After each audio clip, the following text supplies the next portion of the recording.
Hi everyone, welcome back to the channel and welcome to another edition of my ongoing series called Journey of a Story. And this is where I talk about a story that I had from idea to when it was eventually published. So today's story I'm going to talk about is my story called Where's Rocky?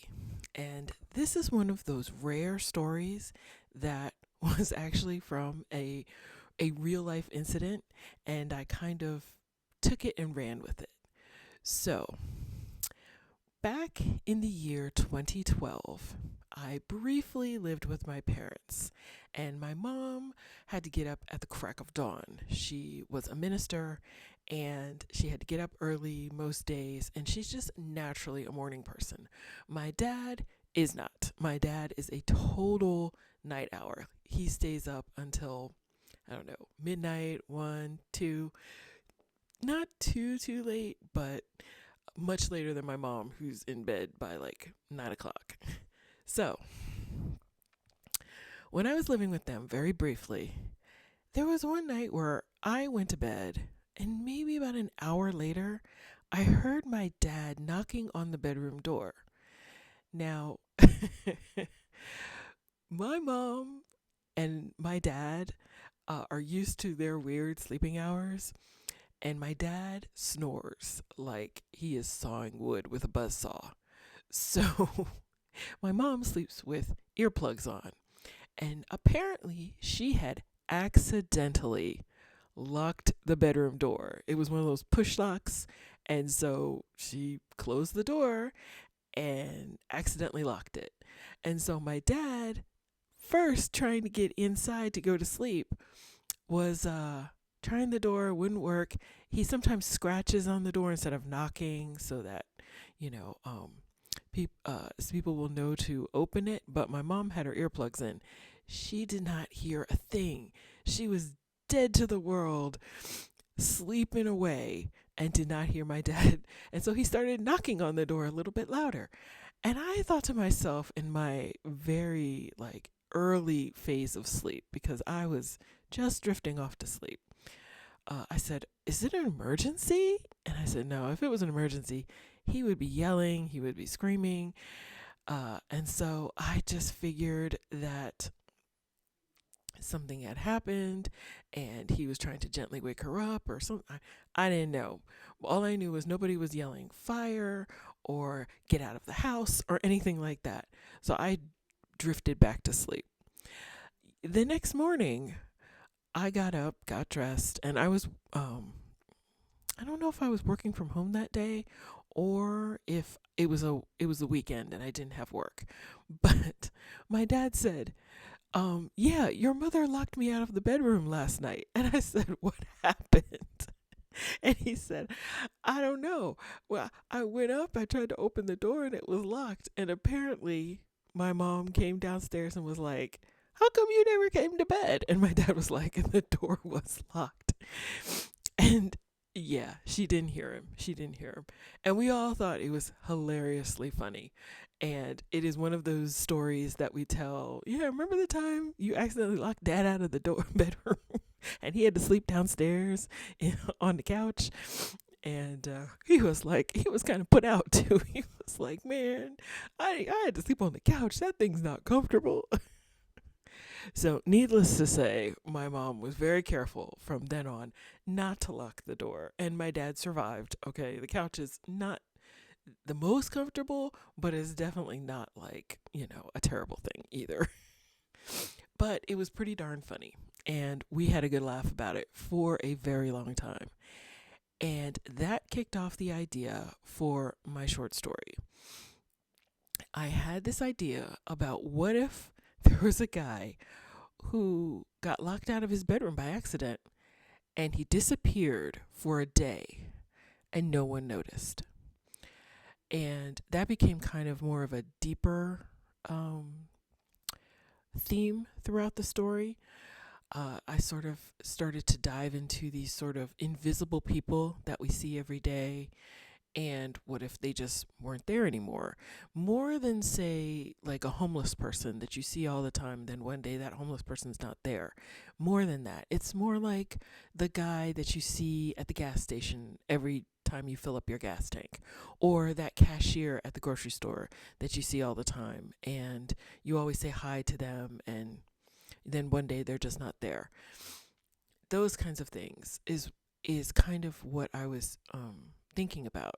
But this guy disappears not because of anything super sinister, but he disappears because aliens kidnapped him and returned him.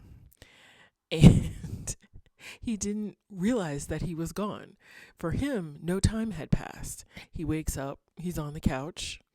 His wife is like, "Hey, good morning," And he's sort of, yeah, I got to go to work or this, that, and the other. But he realizes that he's been gone. But more importantly, he realizes he was gone and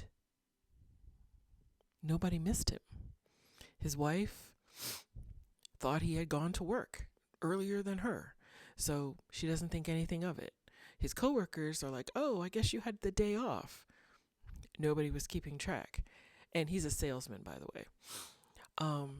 Nobody in his life really panicked, and what that would do to someone.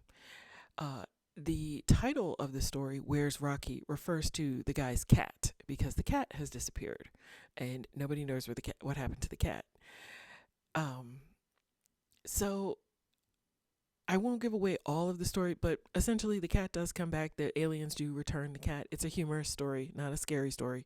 So the cat does get returned, and the cat is fine. There's no harm to the cat. I would not harm a cat, in my stories.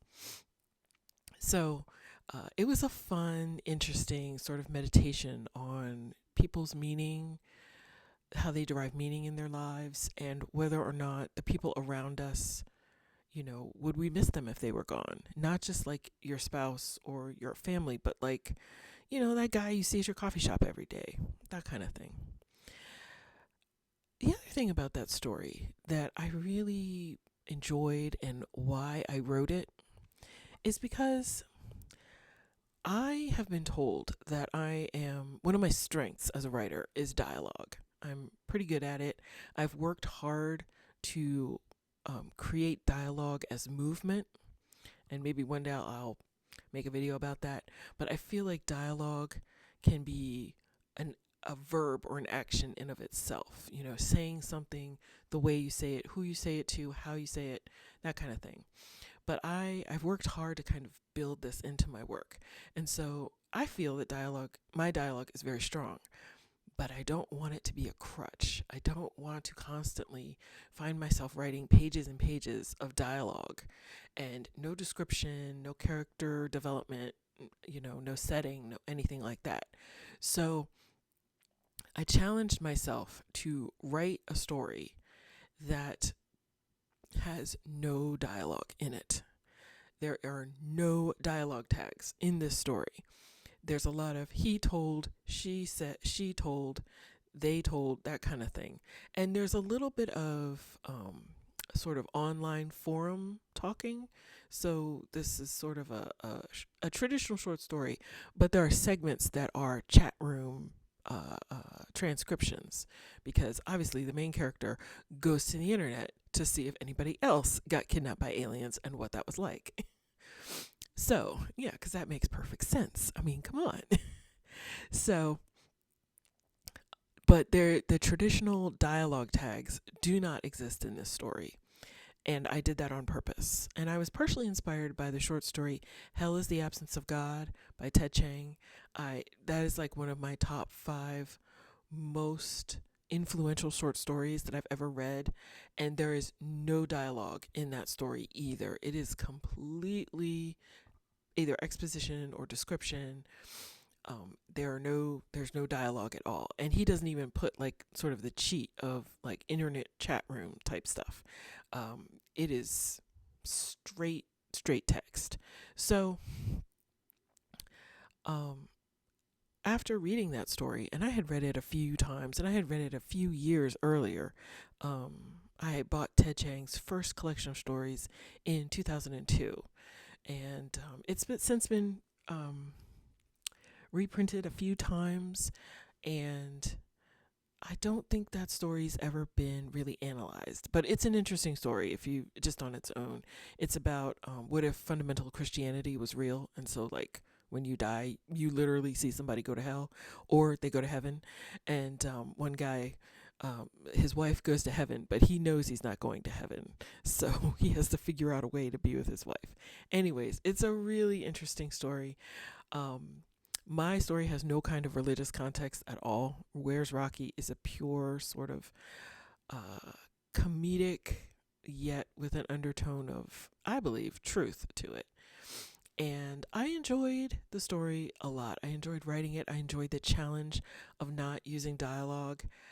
And I think it made me a better writer for it. You know, sometimes you've got to experiment a little bit and do things that kind of take you out of your comfort zone, whether it's using a perspective or a POV that you're not used to, like, you know, third person omniscient or first person. I tend to either write third person close or first person.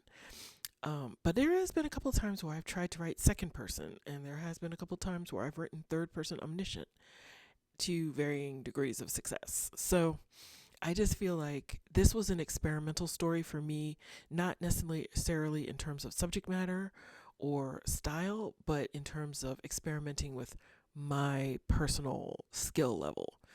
And I wrote it in 2013 after the incident in 2012. I think maybe it happened uh let's see. I think about 2 to 3 months before I actually um submitted the story. This was when I was in graduate school, and so I submitted it to the workshop, and it got really nice feedback. Most people were very encouraging, thought it was hilarious, thought it was funny. One of my very good friends from school, she loved it so much, she gave it to her husband, who she says never reads anything ever, and he was dying of laughter. He just loved it. So I felt like it was a very accessible, very fun story. I gave it to my parents. They cracked up, really loved it. My dad was like, I'm glad I inspired a really good story. So I'm really happy about that. I did submit this story over the years to a few places. I went back to my notes and I only submitted it 4 places. That is not very much for me. Most of my stories, they take about, I would say 15 to 20 times before they find, you know, a home in the world. But I stopped submitting Where's Rocky because, quite frankly, I didn't know where to send it. I had sent it to a couple of places that were more sci fi ish because of the alien aspect of it, but it didn't really find a home there. And I didn't really want to send it to a more traditional literary. That's kind of been the bane of my existence, is that I don't fit neatly in one category. And so because I don't do that, I really have to be careful where I send stuff. There are some places that are like, send us anything, send us your best. And usually that's where I send things. There's places that are like open to anything. But some of those places only have limited submission windows. Some of those places have rejected me. So when I got my 4th rejection from Rocky, I looked around and I just couldn't find anywhere to send it. And much like Ordinary Objects, I ended up self publishing it. And I'm really glad I did. I I've kind of let go of every story I write has to find a place in a traditional literary journal or a traditional literary online place. Some of my short stories are just not going to find that. And that doesn't mean that I don't want them out in the world, and it doesn't mean that I don't want an audience for them. So this was one of those stories where I just said, you know what? I love it the way it is. I am just going to self publish it. So it was available on Amazon as its own short story. I have since unpublished it because I unpublished everything. that I self-published. I am in the middle of trying to get a short story collection possibly published, and I don't know if that'll hurt or hinder it.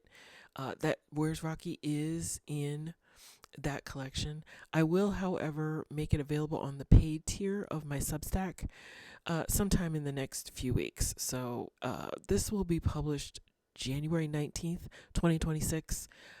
Give me till like the end of February, probably, to get it together. Um, who knows? I may put stuff back up on Amazon, but honestly, I've been moving away from Amazon and trying to find alternate ways to publish. So, I don't know. If I put the stuff back up, I'll definitely talk about it. But for now, it's unpublished and will eventually be made available on my Substack on the paid tier. But for now, it is just living on my hard drive. And hopefully one day it will be in a print book. Yeah, that's the plan. That's the plan. So, thank you so much for watching. If you enjoyed this video, please give it a thumbs up and consider subscribing. I talk about writing, publishing, creativity, things that inspire me, and all of that good stuff.